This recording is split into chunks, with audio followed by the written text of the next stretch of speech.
right. Good evening. Hope you're all doing well. Today we're learning Maseches Bava Daf Lamed Daled, or we're going to make at least a very good effort to do so.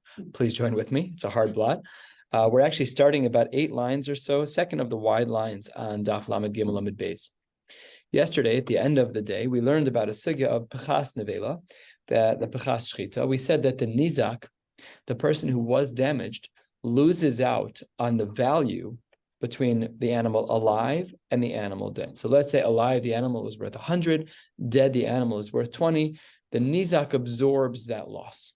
That's what we learned yesterday. So the Gemara says 2 lines into the wide lines on Lamed Gimel Lamed Beis, Amar Rav Huna B'Rei Rabbi Yoshua, Zos Ameres, we can extract from here, from the fact that the Nizak absorbs the loss of $20, let's call it, between the value of the shore alive and the value of the shore dead. That teaches us that hamazik shibudo shel chavero pater, that if a person damages a shibud, a lien, something that is representative of money, then the person who causes that damage is actually pater. Says the Gemara Pshita. Yeah, that was the din we learned yesterday with the Pchas Shchita. Says the Gemara, no. Ma'u detema, there might have been a rationale to argue as follows. Hasam, by the case of Shchita, hu da amar leid, lo chisar tich velo midi.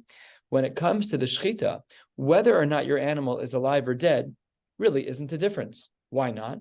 To amar leid, because the argument of the mazik to the nizak could be that, yes, I killed your animal, but zika be'almahu deshakli minach, I just took away its capacity to breathe. Meaning, the physical particles of the animal are exactly the same. It's not alive anymore, but the animal is still an animal. So we might have thought that because, let me say this a little bit better because I want you to understand, because you're getting back the whole animal, even though it's dead, you're getting back the whole animal. You're right, it's not alive. Maybe only there we say that you're putter because you're actually getting back the whole animal, even though it's dead. Aval be'alma, but in general, when it comes to a shibud, where a person is mazik, we would have said lechayev kamash malan, that's not true. That even when you're not getting back the animal, even in dead form, you actually cause damage and you're not getting anything back. The din is that mazik b'shibudo is going to be putter. What was the... No, I was just saying it has no value because it's in the daylight. Well, if it's killed properly, right? If you shecht it, you're looking at or you can sell it to the goyim. If it still has value potentially. It's got skin. Yeah, it's got absolutely. But today, whatever. But even then, we use every single part of a cow. You're talking everything. 100%. But that's what the Gemara says, is that if there is a shibud, there's something that I, in theory, could have collected from, and you reduce that by damaging it, the halacha is that you're putter for those damages, only in cases of shibud. Says the Gemara, even if that's what Rav Huna B'Rei Rabbi Yoshua was trying to teach us with his line of Zos Omeres, but Hanami, this too, Rabba Amra. We already learned this from Rabba. I don't need a new line from Rav Huna B'Rei Rabbi Yoshua. What did Rabba teach us? To Amar Rabba, Hasorif shtarosav shel chavero. Let's say that you have a collection of documents, of contracts with which you can collect. Let's say that one of them was worth $1 million and I burned it. I didn't burn the $1 million, but I burned the document that would enable you to collect $1 million. Says the Gemara, pater. That's unbelievable, right? Because what did I damage? I didn't burn cash. And the document is, if it's not even, it's how much can it cost? The actual cloth? Okay, it's got $20. So says the Gemara, you're pater. So Rabba already taught us this din. So then again, what was Rav Huna B'Rei Rabbi Yoshua teaching us when he said Zos Omeres? Says the Gemara, 6 lines from the bottom of Lamed Gimel Lamed Beis, Ma'u detema, Hasam hu da amar le naira be'alma kaloi minach. Really, all I did was burn paper. I didn't do anything to you. Your money is somewhere in the ether. Someone's got it. You'll have to find a new way to collect it. You just can't use the piece of paper that I burned up. That's true. But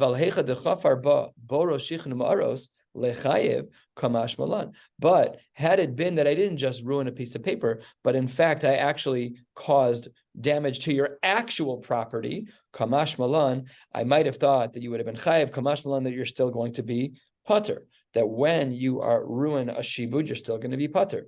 Our case of the animal being killed is it's similar to digging a hole in a property in that the animal itself directly was affected. And yet we see in the brisa that we learned yesterday that masha asa asui, that it actually works. Therefore, we see that when a person damages a shibud, something with which you can collect money from, the halacha is that you are pater for those damages. Big chiddush. I'm just think about it legally, right? Let's say someone burns your credit card. Let's say someone burns a cash card that has $10,000 on it. It's not cash. You burned it, pater. But it's a piece of plastic. So these are big halachic discussions. They come up with like things that you halachically have to own yourself. If you buy a wedding band and then you get married right away, even though you have no money's left your pocket yet. So how do we look at theoretical expenditures? Is it a today payment? Is it not count at all? You have to own your lulav and esrog. It has to be a bailus. It's a din of lachem on the first day. So if I paid for it with my credit card, bamish erev yontiv, and I didn't go from my bank account to do I own it? Do I not own it? These are shilas and poskim that have applications throughout halacha. Next part of the brisa that we had learned yesterday. This brisa, if you want to reference it, is halfway down on Lamed Gimel Lamed Beis. We are 3 lines from the bottom, and we had said kadmo ba'alei choven v'igbio. Let's say that my animal kills your animal, and therefore you're allowed to collect my animal. So we're talking about the mazik's collectible animal. Let's call the damaging cow, we'll call the cow Betsy. So Betsy the cow needs to really go to the nizak. However, there were ba'alei chovos, people who the mazik owed money to, they came and they took Betsy as payment. So says the Gemara, bein chavad shelo hizik, whether or not the obligation to the other debtors was before the damage of my cow to yours, or bein hizik ad shelo chav, or if it was the other direction where the damage that Betsy caused was before a third party had a chov that they were able to collect from me. Lo asa v'lo klum l'feishein mishalem el migufo. The halacha is that the transaction is a zero. So the third party, so I'm the mazik, you're the nizak, but there's a baal chov who comes and takes the animal that I owe you. Says the Gemara, lo asa v'lo klum. That kinyan is a zero because l'feishein mishalem el migufo. Because in a case like this, the actual animal is what's used for payment. And therefore, because the animal has to be given from the mazik to the nizak, we can't have a baal chov take that animal. That animal's earmarked for the nizak because of the damage that was caused. So says the Gemara, I understand part of what you said, but not all of what you said. Last line of Lamed Gimel Lamed Beis. I understand a case where the damage of my animal from the mazik to the nizak already took place, and it was before the chav, before the third party had a chov to me to collect for me. So then in that case, nizak and kadmo, because of that, then the nizak and the damages of my animal, the mazik to your animal, the nizak, that damage already took place. So therefore, the kadimus should go to you, the nizak. I understand that. But if the obligation of the third party, a person who I owe money to, happened before my animal damaged your animal, then Baal Chov Kadim. Then the Baal Chov had a chiyuv to me before I had a chiyuv to you. He should be able to collect the animal, no problem at all. Why do we say lo asav lo klum? And then the Gemara on the top line of Lamed Daled Amud Aleph doubles down even more. And honestly, says the Gemara, ve'afilu hizik ad shelo chav. Even in a case where my animal damaged your animal beforehand, still Baal Chov Kadim. Still, that should be the case. I have a chov to both of you. The Baal Chov is Kadim. That's what the Gemara says. And therefore, Kasha on the Brisa, why is it of lo asav lo klum? Would we say, Shma mina, can we infer from here that Baal Chov me'uchar shekadim v'gava, that a Baal Chov who his obligation showed up at 2 p.m., while another Baal Chov, his obligation kicked in at 1 p.m., would we say that Masha Gava lo Gava? And what the Gemara is referencing over here is a machlokes that we saw in Maseches Ksubis twice, apparently. Not that I recall with distinction, but the Gemara does say that in Ksubis, we had this machlokes. It's a machlokes in the Gemara there. Do we have our answer? Is the Gemara telling us that when the Bryce in the middle of Lamed Gimel Lamed Beis says lo asav lo klum, that when a Baal Chov comes to collect from me, when the animal that he's collecting from me, I owe to you because you're the nizak, are we now saying that Baal Chov has no right to collect because the Bryce says lo asav lo klum? Says the Gemara on Lamed Daled, 3 lines down low. That's not what we're saying. Really, la'olam emalach, that in general, masha gava gava, really in that sugya, in Maseches Ksubis, what we're talking about is masha gava gava, that really the Baal Chov is allowed to collect. But v'shayni hasam, the case over there is a little different. Ta'amar lei ilu gabach hava, lo minach hava gava lei. The cases are really not similar. Why? Because, let's review. I have an animal, Betsy, that damaged your animal. I'm the mazik and you're the nizak. We have a third party whose name is Ruvain, and I owe money to Ruvain. But it's different because what I owe you is the actual animal. I owe you this animal, the goof. What I owe Ruvain is not the animal. And therefore, the Gemara says that the cases are not similar. But you cannot learn anything from the case of Ksubis that's brought here as a kasha about the Baal Chov Me'uchar Shekad and Bava. We cannot learn anything from there because that case is not comparable to our case. And that brings us to the two dots on Lamed Dal and Amud Aleph, about 6 lines down, Tanu Rabbanon. The rabbis teach us in a brisa. Shor Shava Masayim. If my Betsy is worth 200, Shenagach Shor Shava Masayim, and it damages and gores your animal that's worth 200 as well. And says the Gemara, V'chaval bo b'chamishim zuz. I reduced the quality and value of your animal by 50. So now my animal that damages 200, yours used to be 200, but is now valued at 150. And then your animal that's valued at 150 was a unique type of cow. And v'shabach v'amar al arba meos zuz, you lucked out. Your animal went up $250 in the market for whatever reason, for market purposes.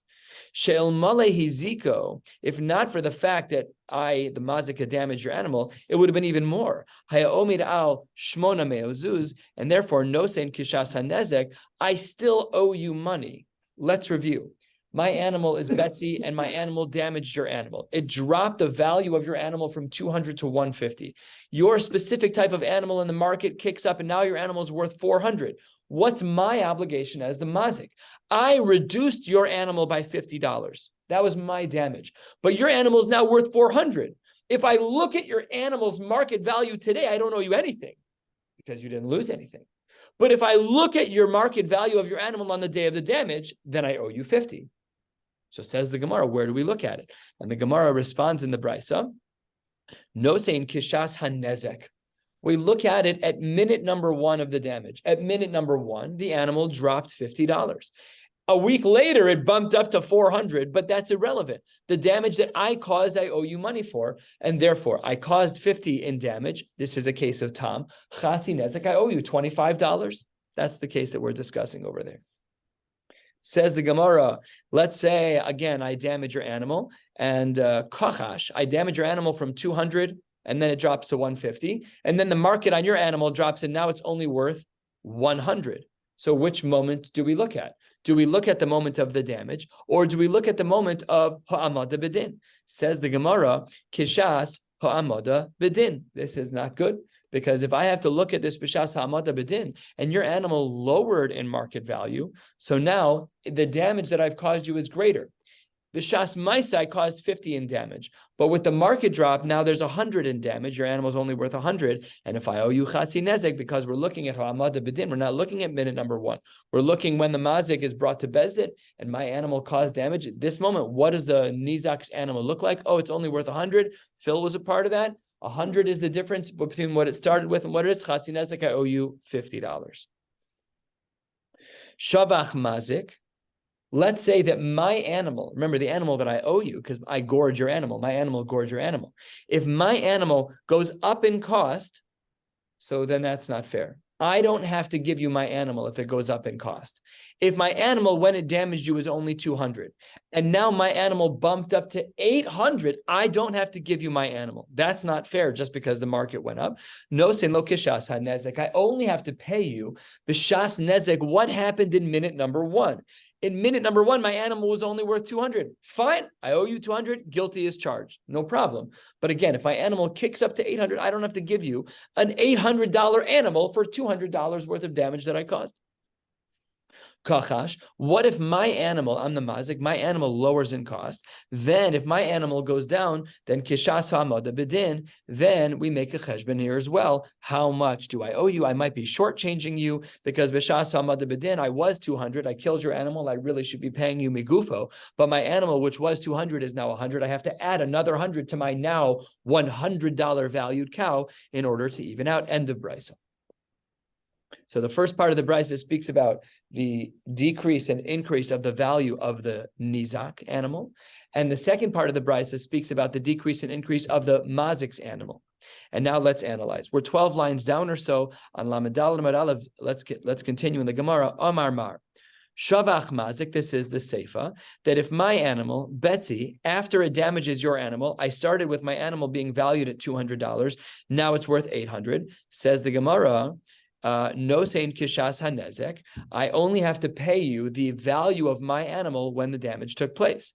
Money. Who's the author of this? Says the Gemara, that is Rabbi Yishmael. That is the Shita Rabbi Yishmael that we look at the Shas HaNezek. Why? Because as we learned the other day, I believe it was yesterday. If it wasn't, it was the day before. What day of the week is it? Yeah, one of the previous 2 days. What does Rabbi Yishmael hold? The Amar Bal Chovhu v'zuzehu demasikle. When I damage your animal, I am to you effectively someone who owes you money. You're a Bal Chov. You can collect from me. So I owe you the amount that I damaged. I don't owe you the gufo. I owe you the damage. And therefore, says the Gemara, when our brisa that we just learned at the 2 dots, 6, 7 lines down, when it says that if the animal of the mazik increases, yet we still only pay according Shas HaNezek, that sounds like Rabbi Yishmael, who says Phil's animal was 200, therefore I owe 200, not the goof of the animal, which is now 800. That's Rabbi Yishmael, Damar Bal Chovhu Bezuzuhu Demasikle. However, there's a problem, because if we say that line of the brisa of Shavach Mazik is talking about the Shita of Rabbi Yishmael, then Ema Seifa, the problem is that at the end of the brisa, which is the second part of the world of the mazik, that kochash, if my animal goes down in value, then kishasa amada bedin, how do we establish the cost of what I owe you? The Gemara says that if the mazik's animal lowers in price, then the assessment of what I owe you is based on kishasa amada bedin. Then we say, when I'm brought to Bezdin and you say, Phil's animal gored my animal, Bezdin's going to say, Phil, how much is your animal? I'm going to say, well, at the time that it happened, it was $200. The market has since dropped and my animal is only $100. And they'll say, you're going to have to bump it back up to the original cost. What does that sound like? That sounds like gufo. That sounds like you have to pay what the cost of the animal was b'shas maisa. Who is that? Like us on the Rabbi Akiva, Damar Shutfeininhu, because as we saw the other day, Rabbi Akiva holds that the full cost of the animal is what's owed. And that's a problem, because that means that Reisha Rabbi Yishmael v'Sefer Rabbi Akiva. That doesn't work. It can't be that this one brisa is broken up by 2 different Tanaim, but yet that's what's implied. So the Gemara responds 1/3 of the way down. Lo, you've misunderstood the brisa. Really, kula Rabbi Akivahi. The whole brisa that we learned, the one that started 6 lines down from the top of the page, it's all Rabbi Akiva who holds gufo. Over here, what are we talking about? Where Rabbi Akiva and Rabbi Yishmael seem to have different opinions in our brisa, or I should say, where lines in our brisa were incorrectly attributed to Rabbi Yishmael, we're talking about a case, kishepitmo, when the animal of the mazik, I made veal. I took my cow, I put it in a cage, I fed it extremely fattening food, and now it's worth more. Veal's an expensive food. Why? Because it's big discussion in the poskim if you're allowed to eat veal. It's tzar balei chayim, because you're treating an animal in a little bit of an. These are discussions in poskim. I'm not a posek. Go talk to your local Orthodox rabbi. So says the Gemara that if the mazik is mefatein the animal, that's a case scenario where we say that we don't look at it we look at it at the Shas Nezek. And therefore the whole Mishnah is like Rabbi Akiva, the whole Brisa, and not at all like Rabbi Yishmael. The Gemara says, wait 1 second. Ikeshepitmo, if you're assuming that the Seifa of the Brisa, these 2 parts of the Seifa of the Brisa, when we speak about the Shvach and the Kechash of the animal of the Mazik, if you're saying it's where the Mazik intentionally fattened up his animal, then Ema Reisha, that doesn't work for the first case in the case of the Nizak. Why? Because Shavach ve'omar al dalid meos, let's say that the animal of the Nizak increased to 400 zuz.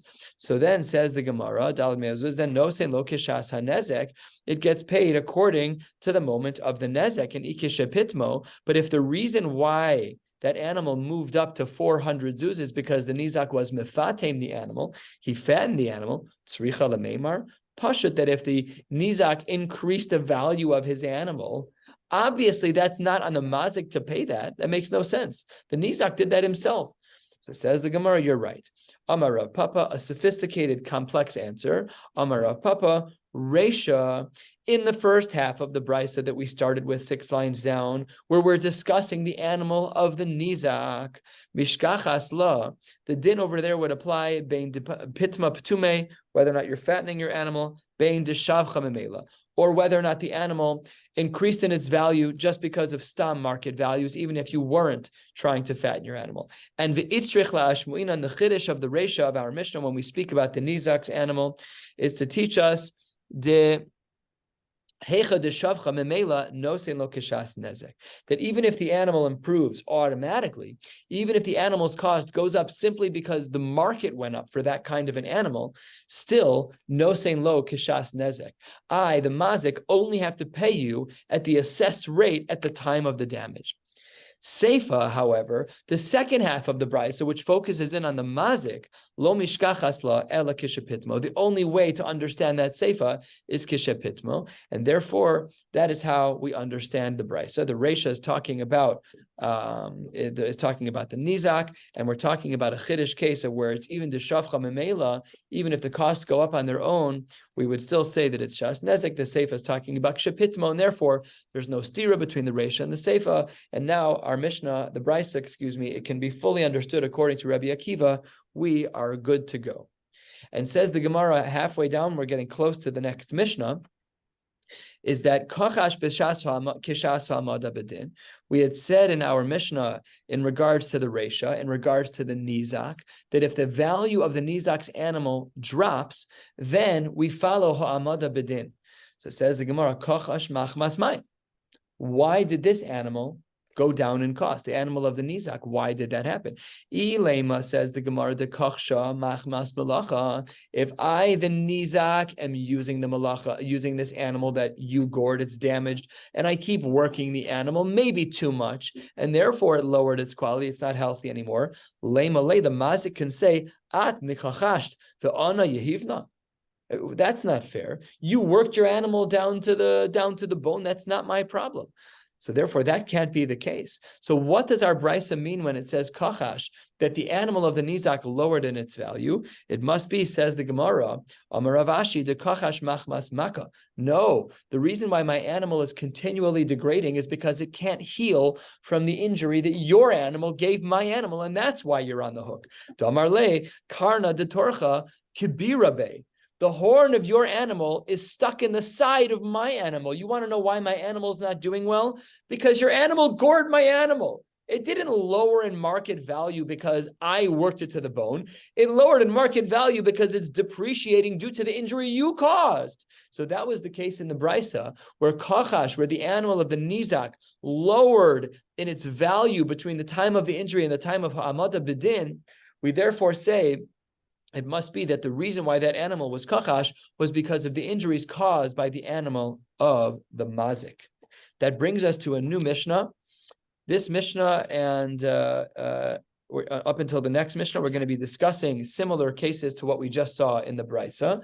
Let's jump into this Mishnah now. Shor shava masayim. Betsy is worth 200. Shenagach shor shava masayim, and your cow is worth 200. Ve'ein hanevela yafe klum. The type of goring that my animal did was so proficient that your animal's nevela is worth nothing. Okay, so I did a lot of damage. I did $200 worth of damage to your animal. Even the carcass is worth nothing. Amar Rav Meir. Rav Meir says, Al zeh ne'emar. This is the case that the Torah was talking about when it says, Umachro es hashor hachai v'chatzu es kaspo. What we do is we sell my animal and I give you 100. That's what the Gemara says. That's what the Mishnah says in the name of Rav Meir. Is the actual case of the pasuk that when my animal damages yours to the point that the carcass of your animal has no value, the Torah kicks in and says Phil's animal has to be sold. It's $200. Phil keeps 100, and he pays chatzi nezek to whoever he damaged. Amar le Rabbi Yehuda v'chein halacha. I agree with you that that's the din. I'm maskim. However, he says you only fulfilled half the pasuk. Kayamt, you were able to fulfill the pasuk when it says Umachru es hashor hachai v'chatzu es kaspo. You're right. If my animal damages your animal to the point that your animal has no value, I sell mine and I give you half. You get $100. That's chatzi nezek. Got it. However, the lo kiyamta, what you didn't fulfill, Rav Yehuda says to Rav Meir, is the pasuk says v'games hameis yechetzun. Because the case we created in the Mishnah was a case where the corpse had no value. So what is the case that's fulfilled when it says that we have to split the carcass? Rabbi Yehuda says that has to be a different case. It must be that when the pasuk says it's talking about a case of shor shavim masayim, of my animal's worth 200, shenagach shor shavim masayim, your animal's worth 200, and my animal caused $150 worth of damage in your animal. My animal remains 200. I'm the aggressor. Your animal went down from $200 to $50, $150 of damage. Shezeh notel chatzi hachai v'chatzi hames, v'zeh notel chatzi hachai v'chatzi hames. We split everything. Your animal is my animal is worth, how much is my animal worth? 200. You get 100 of that. And your animal is worth 50, and you get 25 of that. So you get 125. Chatzi nezek. That's what Rabbi Yehuda says is going on in the pasuk. Tanu Rabbanan, the Brisa opens 3/4 of the way down on the page, and the Gemara gives us a case that is quite similar. Shor shava masayim shenagach shor shava masayim. For the third time today, we've seen this case. V'hanavela yafeh chamishim zuz. That's the case of our Mishnah. We had said in our Mishnah, like we say over here, Zanotel chatzi hachai v'chatzi hames, 125, half of the cost of mine, and half of the mace. V'zen notel chatzi hachai v'chatzi hames, v'zehu shor ha'amor b'torah divi Rabbi Yehuda. Perfect match, Rabbi Yehuda in the Brisa to Rabbi Yehuda in the Mishnah. You get half of my 200, and I get half, and you also get half of your mace, and I also collect 125. Everybody is relatively happy. Rav Meir Omer, no. It's just written backwards. Our Mishnah had Rav Meir first, followed by Rabbi Yehuda. Now we have Rabbi Yehuda first, followed by Rav Meir. The Gemara says 8-9 lines from the bottom. Rabbi Meir Omer, excuse me. Ein zeh shor ha'amor b'Torah. You got it wrong. Why? Ela shor shavim masayim shenagach l'shor shavim masayim ve'ein hanavei le'yafeh klum. Just like he says in the Mishnah, that the case that the Torah was talking about was where the carcass was so significantly damaged that there's zero value. We start out even. My animal's 200, your animal's 200. My animal went to town on your animal, and there's no value in the carcass anymore. Al zen ne'emar, says Rav Meir, this is pshat in the pasuk in Chumash. Umachar es hashor hachai v'chatzu es kaspo. Oh, so then Rav Meir knows the Chumash. He knows that there's another pasuk that says that we have to figure out what it means. What does it mean? Elamani mekayim v'games hameis yechetzun. What does Rav Meir do with the pasuk of you have to split the carcass? Because the case that Rav Meir said the Torah was talking about, there was no value in the carcass. So then what does the pasuk mean? V'games hameis yechetzun. Says the Gemara, pechas shepechases omisa machzen b'chai. That when there is a reduction, a loss in the death, then machzen b'chai, you split it. Says the Gemara, okay, but the math still works out the same. Says the Gemara, michti, whether or not you learn like Rabbi Yehuda or like Rav Meir, l'maisa, the dollar amounts work out exactly the same. It's still halfsies. It's still chatzi nezek. Michti bein Rav Meir bein Rabbi Yehuda. Hi, may have asked from shakil, the chamisha shakil. Hi, may have asked from chamisha shakil. What the pasuk was talking about, was it this case or that? I understand. You have a machlokes in the abstract, in what the pasuk means. But lemaisa, dollars and cents, you're still going to walk away with 125, and so am I. What are they arguing about, bichlal? The numbers are the same. You have a theoretical discussion about what pshat in the pasuk is. To what end? For what point? The monies are the same. So the Gemara responds with two possible answers. My beinaihu. What is the difference then between Rav Meir and Rav Yehuda? Here's answer number one that will get rejected. Amar Rava. Pichas nevela ika beinaihu. Whether or not a reduction in the cost of nevela is absorbed by the nizak or split with the mazik. Rav Meir savar pichas nevela the nizak have. Reb Meir is of the opinion that when there's a reduction in cost of the nevela, that is absorbed by the nizak. Nebachan, you absorbed by the nizak, I only owe you chatzi nezek. Masha'en kain Reb Yehuda savar pechas nevela de mazik habepalga. Also, this requires rishonim, but the pechas nevela is de mazik habepalga. That when there's a pechas nevela, when my animal damages yours, so then half of that is absorbed by the mazik. Again, the numbers still work out, but there's the breakdown of the numbers is a little bit different.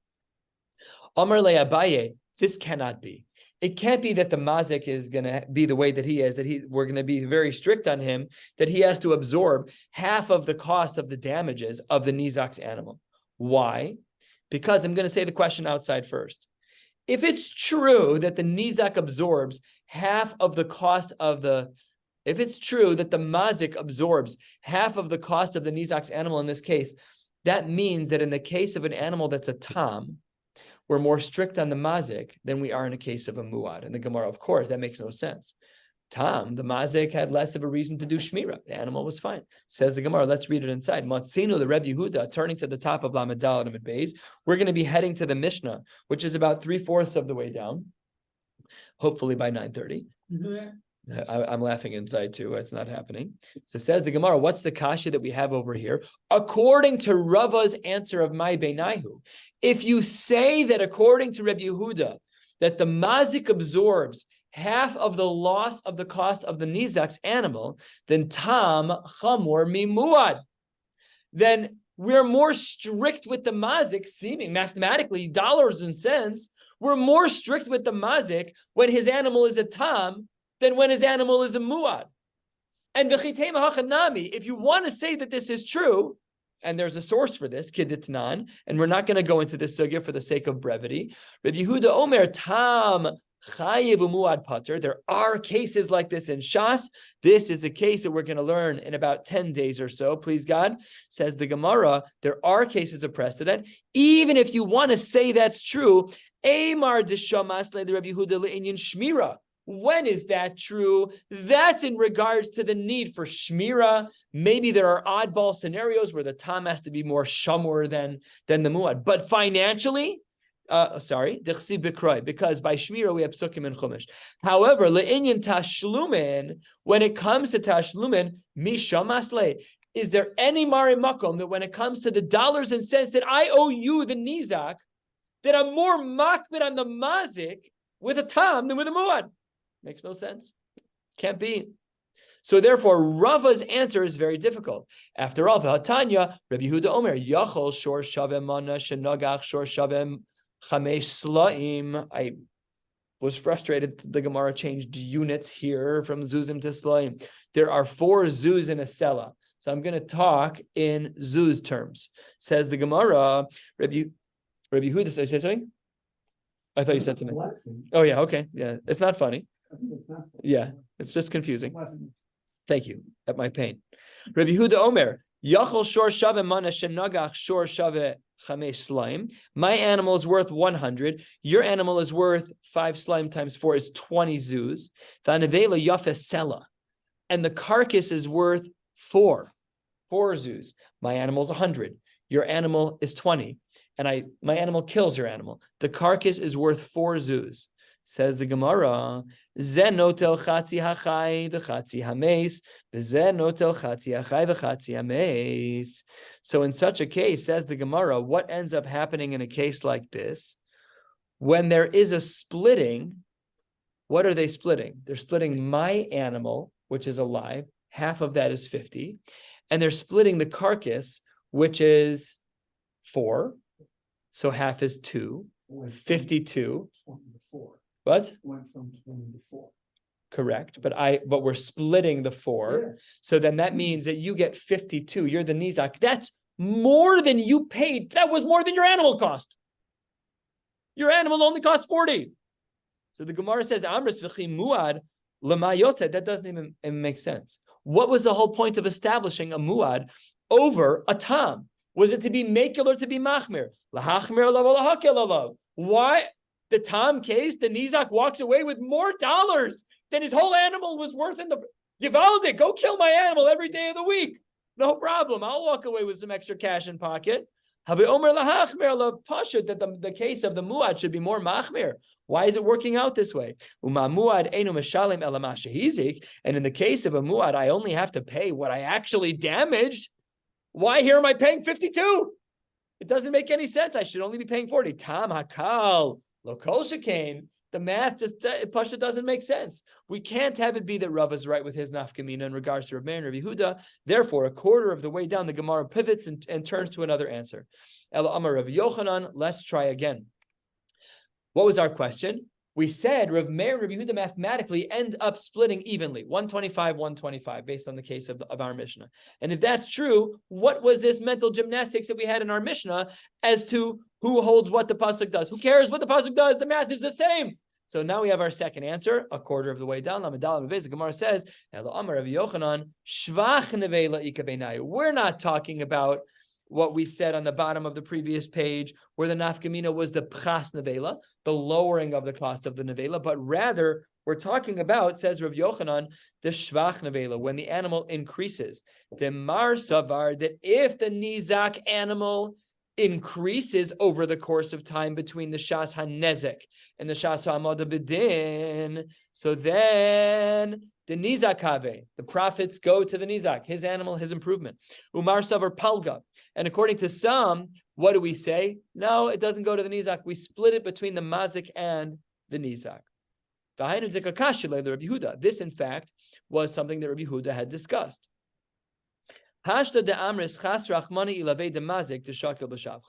Over here, it seems to be that the Torah was kind of nice to the mazik when the nizak's animal is b'shvach. So then Yachal, I might have thought as follows: Shor shaveh chamesh slaim, that's 20 zuz. Shenagach shor shaveh mana. So my animal's 20, and it gores your animal worth 100. Vanevela yafe chamishim. Let's get it clear. My animal's 20, your animal's 100. After I kill your animal is now worth 50. Zenotel chatzi hachai v'chatzi hames v'zenotel chatzi hachai v'chatzi hames. And how does the math work out for me?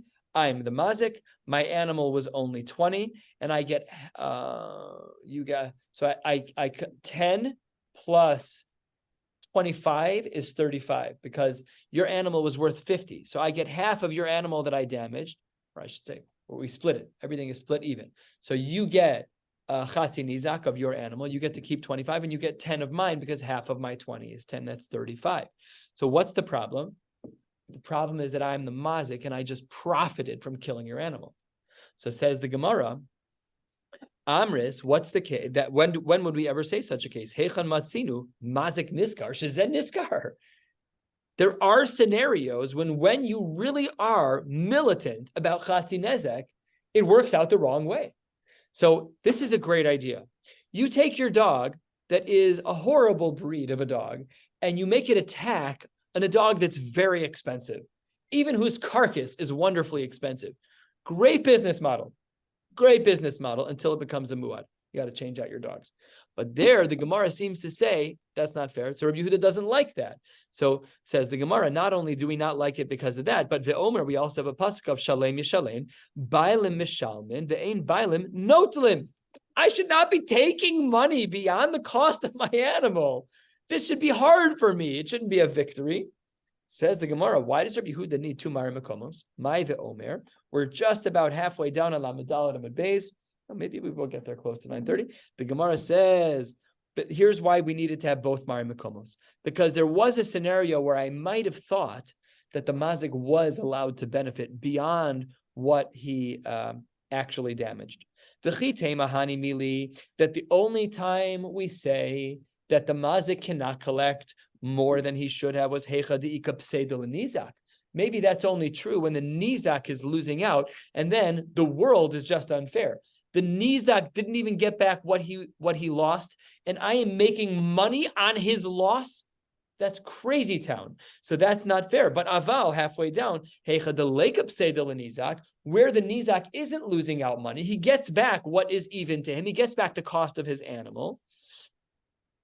Kigon, shor shave chamesh slaim, it's 20 zuz. Shenagach shor shave chamesh slaim, 20 to 20. Vanevela yafesh shloshim zuz. So then shakil nami mazik b'shvacha.